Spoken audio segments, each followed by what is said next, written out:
ஐயா அனைவருக்கும் வணக்கம். இன்னைக்கு நமக்கு உணவு கொடுக்குறவங்க சக்திவேல் வித்யா, வினோதினி, நந்திகா, ஹேமந்த்ராஜ்.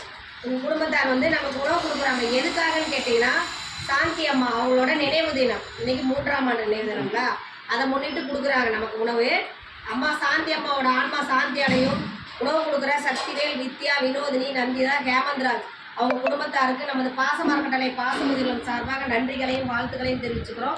அம்மா சாந்தி அம்மாவோட ஆன்மா சாந்தி அடைட்டு உணவு கொடுக்குற அவங்க குடும்பம், தொழில், வாழ்க்கையில் அனைத்து செல்வம் பெற்று நீடு ஒளி வாழ நமது பாசமரக்கட்டளை பாசமுதிரம் சார்பாக இறைவன் கிட்ட ஒரு பிரார்த்தனை வச்சுக்கலாம்.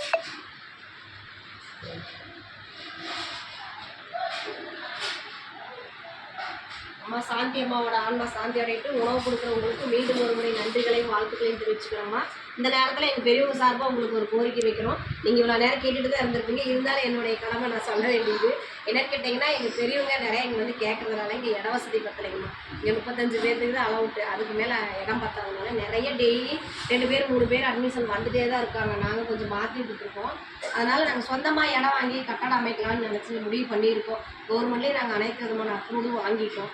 இப்போ இடம் பார்த்துக்கிட்டு இருக்கோம். அதுக்கு முன்னால் முடிஞ்சவரையும் நீங்கள் செஞ்சு கொடுக்கலாம். நீங்கள் மட்டும் இல்லாத உறவினர்கள், நண்பர்கள், உங்களுக்கு தெரிஞ்ச அப்படியெல்லாம் இந்த மாதிரி ஒரு முதியோரில் இருக்குது, அவங்க 10 நபர்களுக்கு மேலே இருக்காங்க, அவங்களுக்கு சொந்தமாக ஒரு கட்டடம் அமைக்க போகிறாங்க. அதுக்கு நம்மளால் முடிஞ்ச உதவி செய்யலான்னு நீங்கள் எங்கள் முதியோர்களுக்கு வெளியே கொண்டு சென்று நீங்களே எங்களுக்கு உதவி பண்ணிடலாம். உங்களால் முடிஞ்ச உதவி செய்யணும். இதெல்லாம் தான் அப்படிங்கிறதெல்லாம் கிடையாது. உங்களால் என்ன முடியுமோ அதை செய்யணும். எங்களுக்கு உங்களால் முடிஞ்ச உதவி செஞ்சு கொடுத்து கூடிய சீக்கிரம் எங்களுக்கு சொந்த கட்டடம் அமையும். உங்களால் முடிஞ்ச உதவி செஞ்ச மாதிரி கேட்டுக்கிறோம். உணவு கொடுக்குறவங்களுக்கு மீண்டும் ஒரு முறை நன்றிகளையும் வாழ்த்துக்களையும் தெரிவிச்சுக்கிறோம். வாழ்க வளத்துடன்.